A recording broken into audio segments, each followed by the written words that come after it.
পাঁচমিশালি সবজি বা লাবড়া যেটাই বলেন না কেন, আমি আজকে এই সবজিটাই আপনাদেরকে বানিয়ে দেখাবো। তো এই সবজিটা বানাতে না বেশ কিছু সবজি নিয়েছি আমি। এই সবজিগুলো গরম আর বর্ষার মাঝামাঝি সিজনেই পাওয়া যায়। তাছাড়া না সারা বছর এই সবজিগুলো খুব একটা মেলে না। যেমন কাঁঠালের বীজ সারা বছর খুব একটা পাওয়া যায় না। তো এটা গরম আর বর্ষা মানে মাঝামাঝি বৈশাখ জ্যৈষ্ঠ মাসে পাওয়া যায়। তো বৈশাখ জ্যৈষ্ঠ আষাঢ় মাসের সবজিগুলো নিয়েই আমি এখানে আজকে লাবড়া বানাবো। এখানে সাদা আলু নিয়েছি, লাল আলু নিয়েছি, কাঁঠালের বীজ, নারকেল, মিষ্টি কুমড়ো, পটল আর নিয়েছি সুরেশ্বরী ডাঁটা। এই সবজিগুলো দিয়েই আমি বানাবো। প্রথমে কড়াইতে তেল দিয়ে দিচ্ছি 5 ফোড়ন। এর মধ্যে দিয়ে দিয়েছি 2 শুকনো লঙ্কা আর দিচ্ছি 1 চামচ মতন আদা কোচানো, অর্থাৎ 1 ইঞ্চি আদাকে না সরু সরু করে ঝিরিঝিরি করে কুচিয়ে নিয়েছি, সেটা ফোড়ন দিয়েছি 4-5টা কাঁচা লঙ্কা আর লাল আলু আর সাদা আলুটাকে দিয়ে না ভেজে নিয়েছি। নিয়ে ওর মধ্যে দিয়ে দিলাম আমি পটলগুলো দিয়েও আমি হালকা ভেজে নিচ্ছি। দিলাম এর মধ্যে কুমড়ো। মোটামুটি সব সবজিগুলো দিয়েই হালকা হালকা করে আমি সব ভালো ভেজে নিচ্ছি আর এক এক করে সবজিগুলো দিয়ে দিচ্ছি। দিলাম কাঁঠালের বীজ কিন্তু সারা বছর মেলে না, কয়েক মাসের জন্য কাঁঠালের বীজটা মেলে। তো খেতে খুবই সুস্বাদু, অনেকে হয়তো খান না, কিন্তু একবার খেয়ে দেখবেন বেশ ভালো লাগে। দিয়ে দিলাম এর মধ্যে সুরেশ্বরী ডাঁটা আর নারকেল। এই সবজিতে কাঁঠালের বীজ দিলে না টেস্টটা খুব ভালো লাগে।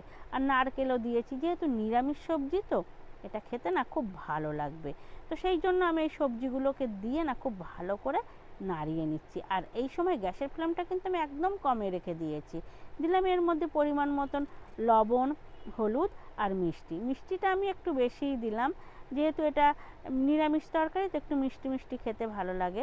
তবে আপনাদের যেমন মানে খেতে ভালো লাগবে আপনারা সেই পরিমাণে মিষ্টিটা দেবেন।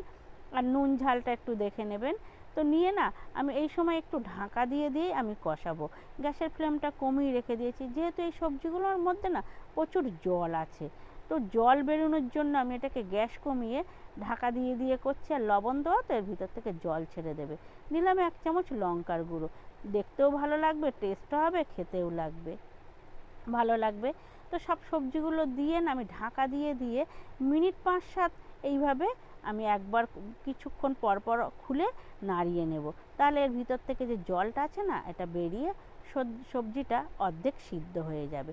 দেখুন মোটামুটি সবজি না আমার অর্ধেক সিদ্ধ হয়ে এসছে, জল ছেড়ে দিয়ে সব ছোট হয়ে এসছে। তো এই সময় আমি এর ভিতরে একটু জল দিয়ে দিব। আর জলটা কিন্তু আমি খুব বেশি দেব না, জলটা দেব অল্প, যেহেতু সবজিটা পুরো আমি মাখা রাখবো। এটা লাবড়া বানাবো, এটা জল থাকবে না, মাখা হয়ে যাবে একদম।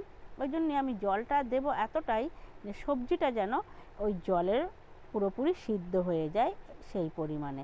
তো 15 মিনিট মতন আমি এটাকে মিডিয়াম ফ্লেমে রেখে এটাকে সিদ্ধ করে নিয়েছি। তো নিয়ে দেখুন এটা আমার সিদ্ধ হয়ে এসছে।